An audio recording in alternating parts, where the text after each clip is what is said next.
आं बाजाराव थांदोंमोन बेलाय गोथां मैगं थाइगं आरो एसे जाग्रा मुवा लाबोबाय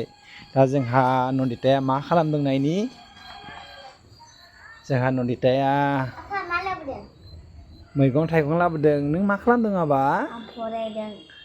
जोबोद मोजां गथ' आइया मा खालामदों होनबालाय आइया उन्दुबाय थादों आगैखौ फुथुदों दा मा लाबोदों नोंलाय नोंनो मा लाबोदों नन्दिता नोंनो आङो मा लाबोदों दायो एसे उनाव दिन्थिसिगोन ना बेयाव मा दङथाय नायनि बेयाव मा दङथाय बेलाय दे जा सना मानसि मोजां जोंहा फिसाया हारसिं फरायना दङ आरोना दे जा मानसिया फरायनो हानाय जायाखैना बा बे फराय गेदेर जाबा हागोरा मिथिबाय बेयो 2-3 इयार्स जाबा जा हागोन आरो मिथिबायना बा औ बे फरायनो हानाया आं 10 बोसोरावसो बिजि मोनगोन ना माइजा माखालि मोनगोन सेप्तेम्बराव मोनगोन मिथिबाय